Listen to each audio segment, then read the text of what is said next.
นี่คือเป็นภาพบ้านคนตกบ้านทำแน่มันนี่คนมาเบิ่งดวงคนตกนะบริเวณบ้านทำแน่มาพบชาตรงนี้ที่ท่าพาทางคำผสมมาบ้านเพื่อนคนตกได้นี่คือบ้านทำแน่นดูดวงวันนี้พระเจ้ามา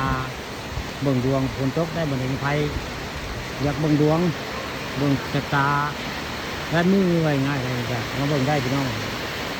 อยู่บริเวณบ้านทุกศาสตร์ตามบนต่างๆมันนี่ว่าทำแน่นคนตกแห้งนั่น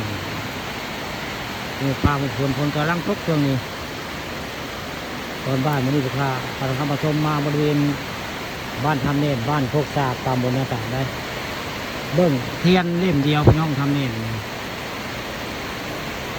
ให้ถามเกี่ยวกับเรื่องเรือกองเสียหรือว่าทีเฮ็ดทีเฮ็ดใส่หรือว่าเรื่องบุญวาสนามาเบิ่งได้ทำเน่นดูดวงอยู่บริเวณบ้านโคกศาสตร์ตามบนต่างๆแต่มื้อนี้ฝนตกแห้งอยู่ในมื้อนี้ฝนแห้งอยู่ได้ฝนเริ่มตกแล้วบริเวณ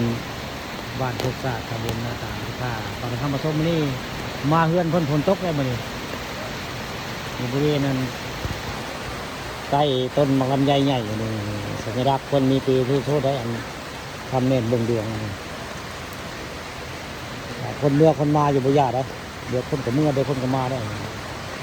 แต่ว่าพอเบิ่งดวงพ้นบ่ได้มีค่าครูค่าคายพี่น้องเดี๋ยวแต่สิให้ได้ค่าครูคายมันบ่มีได้ให้เท่าใดเพิ่นก็เอาพี่น้องใครมาเบิ่งดวงก็มาได้พี่น้องนี่อยู่บ้านโคกศาสตร์ตำบลต่างๆอำเภอตะงอยได้ทำเน่นดูดวงเทียนเล่มเดียวถามได้ให้คำตอบคนมาคู่มือได้มาเบิ่งดวงบ้านทำเน่นบ้านโคกศาสตร์ตำบลต่างๆอำเภอตะงอยมื้อนี้ฝนเริ่มตกแห้งกันมื้อนี้บ้านโคกศาสตร์มื้อนี้ฝนเริ่มตกแห้งแล้วถ้าบางคำผสมมื้อนี้ก็มาบริเวณบ้านเพิ่นได้ก็เลยฝนตกพอดีมื้อนี้มาจังหวะฮอดนี่มาฮอดเพิ่นฝนก็ตกพุ่นได้แต่ว่าแค่คนก็เมื่อหลายได้ฝนตกก็เลยแค่คนเขาเจ้าเมื่อแล้วเรืออยู่คันนึงได้ผู้ที่ประตูยังบ่ได้เมื่อได้เขาจะยังเลิกเบิ่งดวงอยู่ได้หมอทำนายทางทักพี่น้องนี่ใครจะมาเบิ่งดวงก็มาเด้อบ้านโคกศาสตร์ตำบลนาตาลได้หมอทำแน่นเบิ่งเทียนเล่มเดียวพี่น้องนี่